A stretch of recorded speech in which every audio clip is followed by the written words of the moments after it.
What up, gamers? Today we're going to get into something I've been curious about for quite a while now and never had the time to test. And that is, how much more resilient are you with each super active for each character in Destiny 2? If you didn't already know, each super for each character grants you additional damage resistance dependent upon the super you have equipped. Except of course for the Hunter's Outlaw and Sharpshooter on the Solar subclass. These two offer up no additional damage resistance in PvP or PvE. But given their power at distance, this is definitely for balance purposes, as this super is primarily meant for medium to long range attacks against your targets. And for those of you wondering how effective resilience is as a stat, well, it really should only be taken into consideration while actually within your super. Otherwise, it doesn't really help you much, especially in PvP. And here's why. So no matter the tier level of the resilience for your character, for most weapons in PvP, especially from hand cannons, snipers, scouts, and shotguns, it will still take the same amount of bullets to take you down. So when testing, I utilized two of the most popular weapons in PvP, the Dire Promise and Beloved. And no matter the resilience level of my opponent, it would still take the same number of bullets to take them down with these two weapons. As you can see here in the table, it would always take 5 shots from the Dire to the body and 2 body shots from the Beloved to take them down no matter the resilience tier. Because your super provides additional resistance, it can change up how many bullets it takes to take an opponent down. More specifically, whether or not you can shut down a super with 1 headshot from Adaptive Sniper like the Beloved. But before we get into that, let's showcase the resistance you can expect from each super for each class of Guardian. And for reference, keep in mind that all these tests were done against a Guardian with a tier 5 level of resilience. So if we look at the Warlock first, we can see that the most resilient supers come from the Stormcaller class while utilizing top or bottom tree. While utilizing either one of these arc supers, you'll reduce incoming damage by a little over half its original output. And this makes sense because Stormcaller is not the swiftest of Warlock supers that can often leave you exposed if not utilized properly.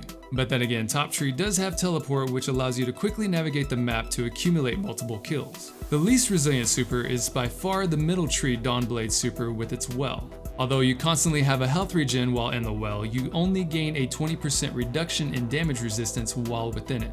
This will prevent most weapons from implementing a killing blow, but this doesn't prevent you or your team from being one-shot by a sniper while within your well in PvP. In PvE, it's perfectly safe. So out of the Warlock supers, you can one-shot a Middle Tree Arc Chaos Reach super, the 2 Void Nova Bomb supers, and as I stated before, the Middle Tree Dawnblade while within the well. Of course, remember, these are one-shot headies from an adaptive frame sniper. If your opponent is utilizing an aggressive frame sniper, such as the Revoker, you will be one-shot out of your super no matter what super you utilize. Moving on to the Hunter, the majority of your supers will have the same damage resistance, besides the Solar subclass, which we spoke about earlier, which offers 0 damage resistance. Unless of course you're using 1000 Cuts, which reduces damage taken by almost half while initiating your Blade Barrage. Otherwise, the rest of your supers will offer up a 53% reduction in damage taken while active. But with that, key note on the Wraith with Spectral Blades. The super has 2 resistance levels. While invisible, damage is reduced by 53%, but while exposed and not utilizing True Sight, damage is only reduced by 51%. Not a major difference, but regardless, I thought I'd let y'all know the minor difference between the two.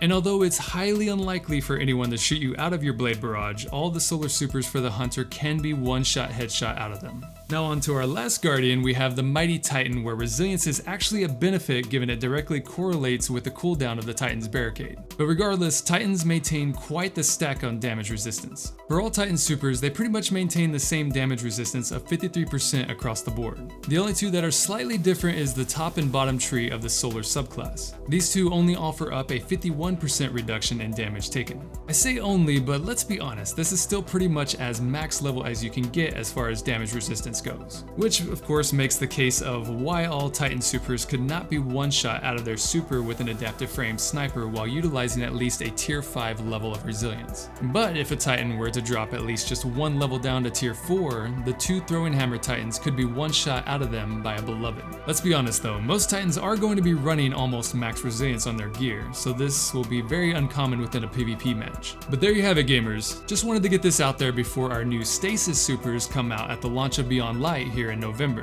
Which, by the way, that trailer was fire, as they always are when Bungie gets us hyped up for new content. I am curious though on how exactly these supers are going to play out as far as customization, utility, and their own overall resistance against attacks. It will definitely be an interesting first couple of weeks in Crucible as we all set out to see how these new Stasis supers play out against each other. Of course, you know I'll be covering and testing these out when the time comes, but until then we have a baseline for when I do test these supers out come November. Regardless though, I want to hear your thoughts thoughts on the new Stasis abilities coming into the game? Do you think these new abilities like Stasis Field and Freeze and Shatter are going to break Crucible? Will these new Stasis supers likely replace some of your favorites within Destiny 2? Let me know down in the comments below. But as usual, if you enjoyed the content, drop this video a like and tap fire subscribe for more on Destiny 2. Until next time, gamers, this is Sir Mab, signing off.